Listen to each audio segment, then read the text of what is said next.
एक बार राजा क्रिस्टियन की सभा में एक परदेसी आया। उसने राजा और सभा में मौजूद सभी से एक सवाल पूछने की आज्ञा मांगी और साथ ही जवाब देने वाले को उपहार में एक हीरो का हार देने को कहा। पूछिए, क्या सवाल है आपका? तो बताइए, आपके राज्य में सबसे मूल्यवान चीज क्या है? राज्य का खजाना। मुझे तो लगता है हीरो से जड़ा राज मुकुट। अरे नहीं नहीं, सबसे मूल्यवान तो सेना है, सेना। नहीं हुजूर, मुझे तो लगता है आपके दरबार में तो मूर्ख लोगों का जमावड़ा है। क्या इस दरबार में है कोई ऐसा दानिशमंद जो मेरे सवाल का सही जवाब दे सके? जैक, तुम्हारा जवाब क्या है?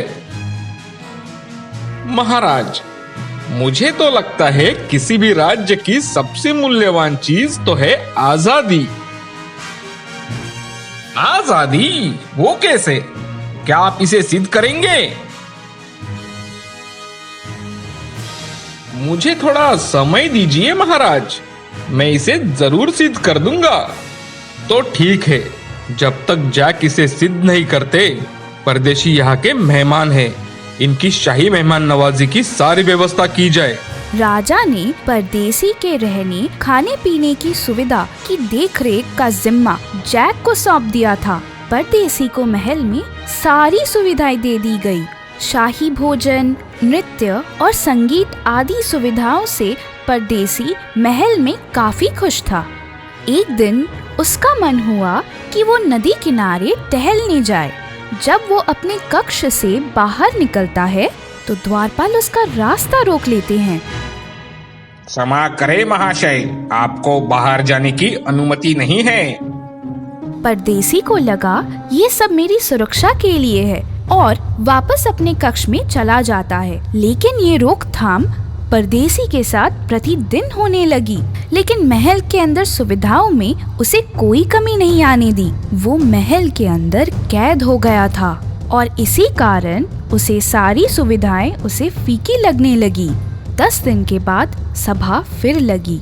महाराज, मैं आपके मेहमान को सभा में बुलाने की आज्ञा चाहता हूँ। अवश्य, उन्हें आदर पूर्वक तुरंत सभा में लाया जाए। महाशय, क्या आपको महल की सुख सुविधाएं अच्छी लगी? महाराज, सुविधाएं तो आपने भरपूर की थी, किंतु मैं निरंतर उनका लुत्फ न उठा सका। मुझे बाहर घूमने फिरने की सुविधा नहीं दी गई। मुझे ऐसा प्रतीत हुआ कि मानो किसी ने मेरी आजादी मुझसे छीन ली है। जैक, इनकी देखभाल का जिम्मा मैंने तुम्हें सौंपा था।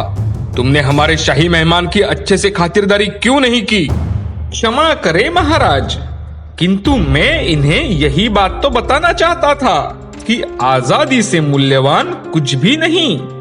इनके पास सारे ऐशो आराम होते हुए भी ये उनका निरंतर लुत्फ न उठा सके, क्योंकि इनके पास इनकी आजादी नहीं थी। महाराज, जैक, तुम बिल्कुल सही थे। आजादी से मूल्यवान कोई चीज नहीं। वाह जैक, वाह, तुम सच में बहुत बुद्धिमान हो। जैक, मैं तुम्हारा कायल हो चुका हूँ। ये लो, ये हीरो के हार के सच्चे हकदार तुम ही हो जैक। जैसा आप ठीक समझे महाशय।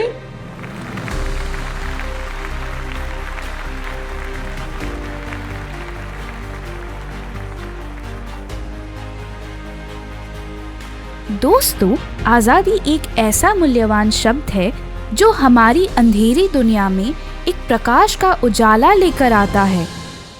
बहुत समय पहले की बात है। एक छोटा सा राज्य था जिसे राजा अलेक्जेंडर चलाया करते थे। ये उसी राज्य की कहानी है जिस राज्य में एक प्रिंस रहा करता था जिसका नाम था चार्ल्स। वो काफी चतुर और समझदार था, एकदम अपने पिता की तरह। उसने वो सारी चीजें सीखी जो एक प्रिंस को आनी चाहिए। प्रिंस होने के साथ साथ वो एक अच्छा इंसान भी था। चार्ल्स अपने पिताजी की राजगद्दी को संभाले हुए देख काफी प्रसन्न हुआ करता था। ये बात राजा ने गौर की और राजा को समझ आ गया कि यही सही वक्त है प्रिंस को शाही तलवार से रूबरू करवाने का। राजा अपने भाई एल्बर्ट से कहते हैं, मुझे लगता है चार्ल्स बड़ा हो रहा है, यही सही वक्त है। प्रिंस को अब शाही तलवार सौंप देनी चाहिए। एल्बर्ट अपने भाई से जलता था क्योंकि राजा और चार्ल्स को सब पसंद करते थे। एक दिन राजा अलेक्जेंडर अपने भाई एल्बर्ट के साथ प्रिंस चार्ल्स के कमरे में गए। क्या हुआ पिताजी, आज आप यहाँ? आपने मुझे बुला लिया होता, मैं आ जाता। आपने क्यों कष्ट किया यहाँ आने का?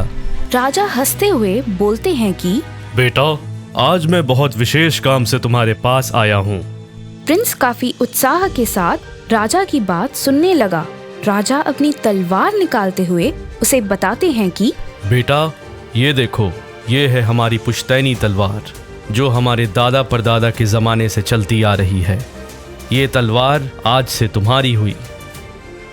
पर पिताजी, ये तो आपकी तलवार है ना? हाँ बेटा, अब तुम बड़े हो रहे हो और अब तुम्हें ही आगे जाकर ये गद्दी संभालनी है। ये बात सुन प्रिंस खुश तो जरूर हुआ, पर मन ही मन वो कुछ सोचने लगा। तभी राजा उसे बोलते हैं, बेटा, तुम इसे कोई मामूली तलवार मत समझना। ये तलवार हमेशा तुम्हारी रक्षा करेगी और सभी मुसीबतों से तुम्हें बचाएगी। और राजा ने तलवार प्रिंस को सौंप दी। प्रिंस ने जैसे ही तलवार अपने हाथ में ली, वो तलवार चमकने लगी। पिताजी, ये तलवार लेकर मैं एक योद्धा से कम महसूस नहीं कर रहा हूँ। ये मुझे काफी अलग शक्तियों का अनुभव दे रही है। तुम इसे अपने से कभी दूर मत करना, चाहे कुछ भी हो जाए। तुम इसे अपने से कभी दूर मत जाने देना। हाँ पिताजी, मैं हमेशा ध्यान रखूंगा। और राजा वहाँ से चले जाते हैं और एल्बर्ट ये सब देखता है। मैं ये होने नहीं दूंगा। मैं ये तलवार अपने बेटे स्टीवन का होते हुए देखना चाहता हूँ।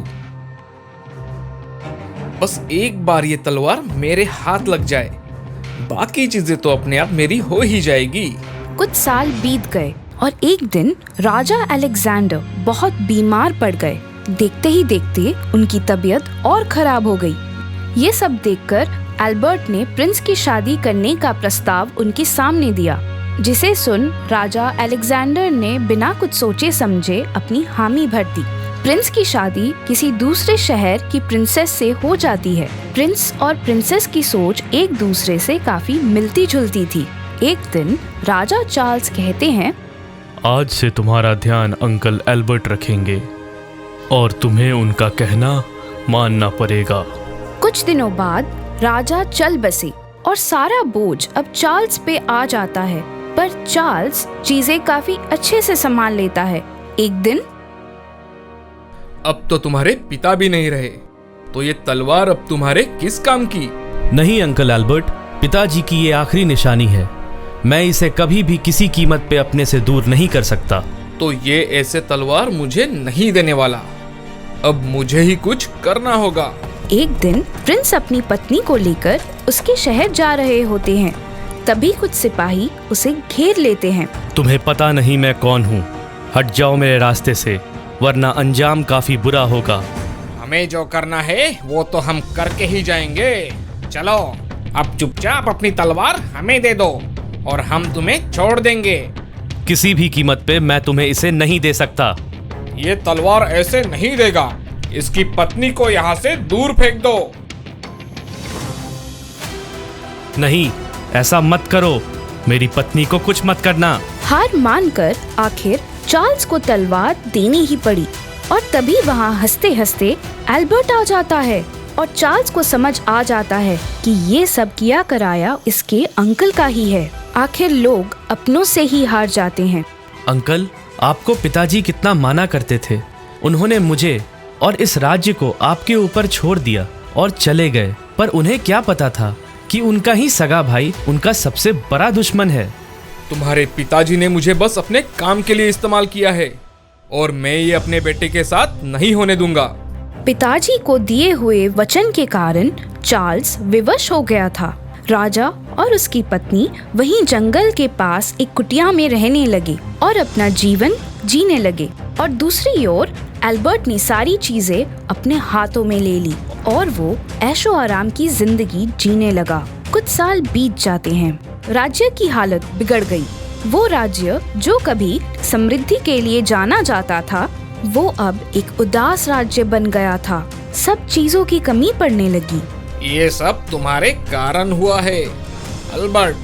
हमारे देवता जैसे राजा के साथ तुमने छलकर अच्छा नहीं किया, इसीलिए आज हम सबको ये दिन देखना पड़ रहा है। सब राजा एल्बर्ट को कोसने लगे और राजा एल्बर्ट को भी अपनी गलतियों का एहसास हो जाता है।